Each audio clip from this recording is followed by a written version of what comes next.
Sial. Petrus langsung terhuyung-huyung saat didorong, dan menjadi sangat marah. Dulu aku tidak memiliki kekuatan, dan kamu juga sudah menindasku. Tapi sekarang, ada Jericho yang berdiri di belakangku, kamu masih berani menolakku. Benar-benar cari mati. Plak. Dia tanpa ragu-ragu langsung menamparkan Zeus, aku bisa menyukaimu, itu keberuntunganmu.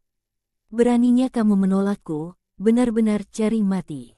Percaya tidak, satu kata dariku, sudah bisa membunuhmu, dan bahkan seluruh keluarga Burn. Hansel ketakutan, dan bergegas lari mendekat, Tuan Sumoto, tenanglah, tenang. Gadis kecil itu tidak mengerti apa-apa dan membuatmu tersinggung. Jangan khawatir, hari ini aku pasti akan memberimu sebuah penjelasan. Marisa juga sangat marah, kedua tangannya menekan bahu Zeus, kamu wanita gila, bahkan berani memukul Tuan Sumoto, tampaknya sudah bosan hidup. Cepat, bersujud pada Tuan Sumoto dan minta maaf. Zeus tampak keras kepala, tidak mau, dia adalah musuh kakak ipar, aku tidak akan pernah meminta maaf padanya. Marisa menjadi semakin marah. Dalam keadaan marah, dia dengan kuat mencekik leher Zeus. Kepala Zeus seketika langsung menyentuh tanah, kulit kepalanya robek.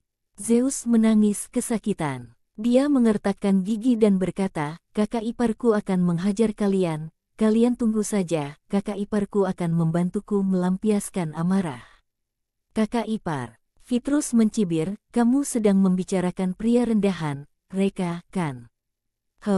Aku tahu Reka memang memiliki kekuatan, tetapi di depan Jericho, kekuatannya tidak berarti apa-apa.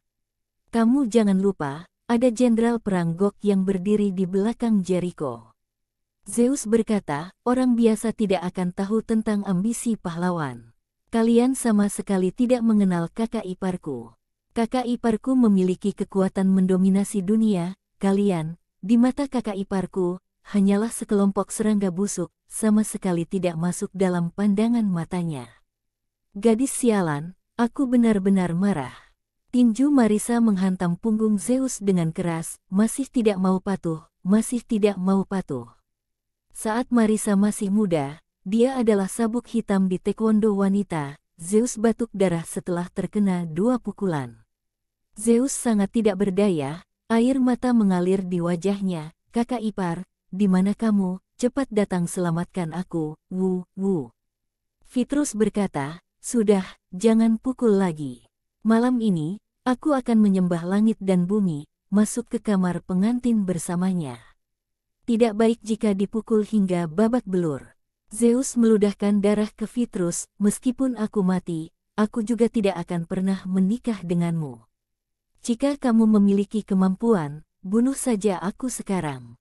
Petrus tertawa dan berkata, tunggu setelah masuk ke kamar pengantin, baru kamu katakan ini lagi. Ingin mati, itu terlalu menguntungkanmu. Setelah masuk kamar pengantin, aku akan membuatmu lebih buruk daripada mati. Marisa buru-buru tersenyum dan berkata, baik, malam ini sembah langit dan bumi, masuk kamar pengantin. Aku akan membawa pergi gadis ini dulu, pergi coba gaun pengantinnya, lihat apakah cocok atau tidak. Marisa memerintahkan 2 satpam untuk membawa Zeus pergi. Hansel mengangguk dan membungkuk, Tuan Sumoto, silakan duduk di kursi utama.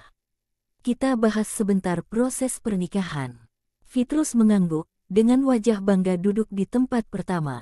Kepala keluarga Burn, Hansel hanya bisa dengan patuh duduk di samping dan melayani.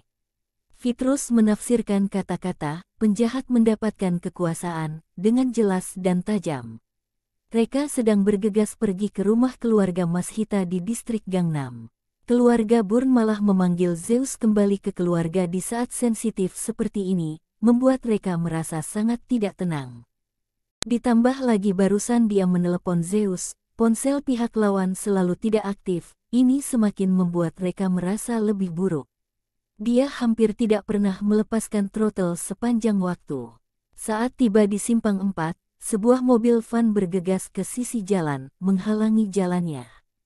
Reka sangat marah dan melompat keluar dari mobil dan berteriak, segera pindahkan mobilnya. Pintu mobil van terbuka dan seorang pria kuat melompat turun. Pria ini adalah orang yang diatur oleh Jericho, Rocky.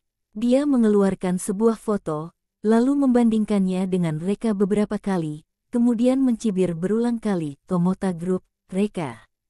Reka dengan ekspresi serius datang mencari diriku. Dia berkata dengan acuh tak acuh, siapa kamu? Rocky mencibir, siapa aku, kamu tidak perlu tahu. Yang perlu kamu tahu sekarang, jika kamu tidak berbalik, maka kamu akan mati. Kembali ke kota Geffen, mungkin kamu bisa hidup sedikit lebih lama. Jika kamu bersikeras untuk maju, maka darah akan terciprat di tempat. Reka tidak mundur malah bergerak maju, aku Jux akan memberimu satu kalimat. Segera minggir, kalau tidak, kamu masih belum boleh mati, masih berguna jika dibiarkan hidup, tapi aku akan membuatmu lebih buruk daripada mati.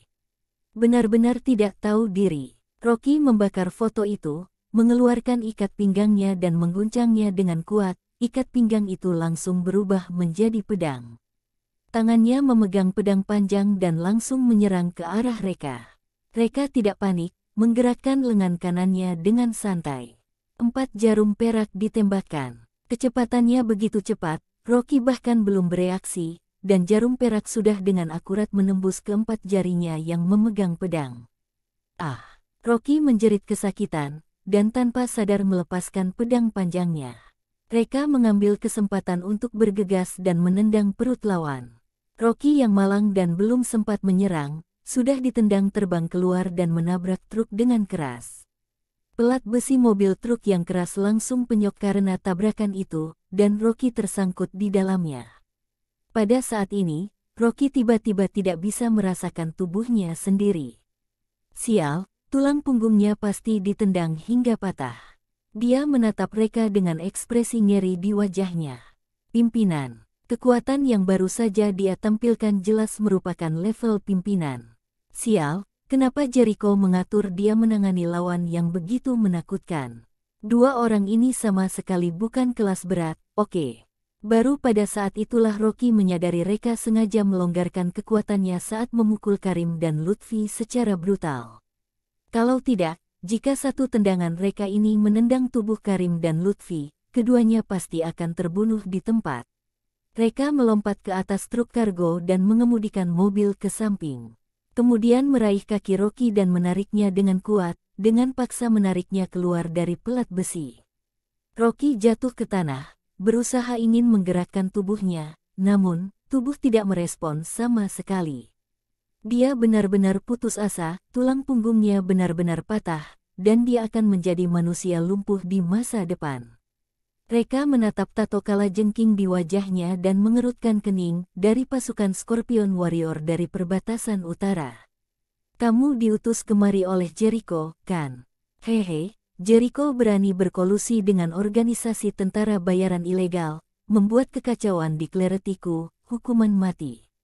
Rocky ingin mengatakan sesuatu, tetapi membuka mulut, hanya mengeluarkan seteguk besar busa darah. Reka mengeluarkan ponselnya dan menelepon Lone Wolf, aku menemukan anggota tentara bayaran ilegal, datang kemari dan tangani. Menyimpan kembali ponselnya, dia memandang Rocky dan mencibir, aku baru saja menelepon saudaraku, Lone Wolf. Saudaraku Lone Wolf memiliki gelar lain, Jenderal Perang Gok. Apo? Pupil mata Rocky melebar, wajahnya penuh ketakutan. Jenderal Perang Gok. Jenderal Perang Gok adalah saudaranya. Jericho ternyata ingin memanfaatkan kekuatan saudaranya untuk membunuh Reka. Konyol, ini sangat konyol. Tunggu sebentar. Jenderal Perang Gok adalah saudaranya. Apa mungkin dia? Memikirkannya lagi, dia juga bermarga Valkyrie. Tuan Agung Valkyrie, kamu adalah Tuan Agung Valkyrie. Cerdik, Rocky memuntahkan darah, dan pingsan. Dia terkejut pingsan. Reka melompat masuk ke dalam mobil, bergerak maju. Sesuai navigasi, dia segera tiba di tempat tujuan, kompleks keluarga Burn di distrik Gangnam. Yang membuat dia sangat tidak terduga adalah, yang memisahkan kompleks keluarga Burn dan kompleks militer distrik Gangnam, hanyalah sebuah tembok. Guru tua wali kota Ganjar, yaitu ayahnya Tamara, tinggal di kompleks militer distrik Gangnam ini. Mungkin saja, nanti Tamara mereka bisa membantunya. Mereka tidak banyak berpikir, memarkirkan mobilnya, dan berjalan ke kompleks keluarga Bourne. Halaman rumah keluarga Bourne penuh warna dan lampu, seperti ada pesta, sangat meriah. Semua orang di keluarga Bourne sedang sibuk, dan tidak ada yang memperhatikan kedatangan pria acing ini. Kepala keluarga Bourne, Hansel, ibu kedua Zeus, Marissa, sedang mengobrol dengan gembira bersama Petrus, suara tertawa tidak berhenti. Petrus melirik waktu dan berkata, saksi nikah akan segera tiba. Sekarang panggil Zeus keluar dan bersiap untuk menyambut saksi nikah. Hansel dengan hati-hati bertanya, Matt bertanya, Tuan Sumoto, siapa saksi nikahnya? Petrus berkata, Niko Davam.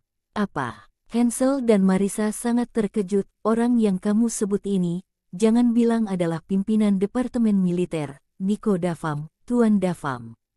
Petrus mengangguk dengan bangga, tepat sekali. Ini membuat Hansel dan Marissa menjadi sangat bersemangat, haha, tindakan Tuan Sumoto benar-benar sangat luar biasa, bahkan bisa mengundang Tuan Davam kemari. Tuan Davam menjadi saksi nikah untuk putri kesayangan, ini benar-benar sebuah kemuliaan bagi keluarga Zeus. Cepat, cepat pergi dan panggil Visi kemari. Segera, Zeus dibawa kemari, dia dibawa kemari oleh 2 orang satpam. Pada saat yang sama, mereka juga sudah tiba di pintu masuk aula. Dalam pandangan pertama, dia tidak mengenali Zeus. Hanya merasa rambut gadis ini acak-acakan dan rambutnya seperti dicabut hingga rontok, dan darah menodai sebagian besar rambut panjangnya menjadi warna merah, tampak sangat menyedihkan. Mereka menghela nafas, anggota keluarga Bourne menyiksa pelayan wanita begitu tragis, benar-benar keterlaluan. Dia salah mengira Zeus sebagai seorang pelayan wanita. Petrus tampak tidak senang, kenapa dia masih belum dirapikan, penampilan seperti hantu begini, bagaimana menyembah altar. Satpam tampak dilema, Tuan Sumoto, Nona Zeus tidak mau bekerja sama dengan kami juga tidak punya pilihan. Marissa sangat marah, gadis sialan, kamu benar-benar tidak akan meneteskan air mata sebelum melihat peti mati, sampai harus memaksa aku untuk melakukannya sendiri. Zeus mengertakkan gigi dan berkata, aku sudah mengatakannya, meskipun hari ini aku dipukul sampai mati, aku juga tidak akan menikah dengan bajingan ini. Kalian tunggu saja, kakak iparku akan membalaskan dendamku. Petrus, pergi. Meskipun si pria rendahan mereka itu datang, aku juga bisa dengan mudah membunuhnya. Mendengar suara Zeus, sekujur tubuh mereka gemetar, hatinya teriris seperti pisau. Kedua matanya melotot, terus menatap gadis malang itu. Gadis ini adalah Visi. Visi yang unik dan berperilaku baik itu berubah menjadi tampilan seperti ini oleh mereka. Mati. Anggota keluarga Bourne harus mati. Dia mengertakkan gigi hingga berderit, melangkah masuk ke aula dengan tinju kiri dan tinju kanan, menghantam satpam yang menahan Zeus terbang keluar. Dia berjongkok untuk membantu Zeus. Zeus menolak tanpa sadar, jangan sentuh aku, jangan sentuh aku. Mereka saat ini baru menyadari bahwa tidak hanya rambut Zeus yang rontok, bahkan di wajahnya juga ada bekas telapak tangan. Darah yang mengalir di sudut mulut juga sudah mengering. Pada saat ini, hati mereka yang begitu sedih, seketika hancur. Tuan Agung Valkyrie, yang tidak pernah mengubah ekspresi apapun saat menghadapi masalah, nadanya sedikit tersedak. Visi, ini aku, kakak ipar datang menyelamatkanmu. Sekujur tubuh Zeus gemetar ketakutan, mengangkat kepalanya dan melihat sekilas. Setelah mengetahui bahwa itu adalah Reka, dia tidak bisa mengendalikan emosinya lagi dan mulai menangis keras. Kakak ipar, kamu akhirnya datang, kakak ipar, aku merindukanmu. Dia langsung memeluk Reka, dengan histeris melampiaskan suasana hatinya yang teraniaya. Hansel sangat marah, siapa kamu, siapa yang membiarkanmu masuk ke rumah keluarga Bourne-ku tanpa izin? Sekarang segera pergi dari sini, kalau tidak, aku akan melumpuhkanmu. Reka memelototi Hansel, mengabaikannya, hanya dengan lembut menggendong Zeus, dan meletakkannya di sofa samping. Sepanjang seluruh proses, Zeus memeluk Reka dengan erat karena takut dia akan pergi meninggalkannya lagi. Reka menarik napas dalam-dalam dan berkata kepada pelayan di sebelahnya, "Pergi ambil kotak P3K kemari." Wajah pelayan itu tidak senang, "Memangnya kamu siapa, berani memerintahkan aku?" Sebelum kata-kata itu selesai, Reka meraih leher lawan, dengan sekuat tenaga mengangkatnya ke atas. Kepala pelayan itu langsung menabrak langit-langit dan tersangkut di atasnya, tubuhnya goyah, tidak tahu masih hidup atau sudah mati.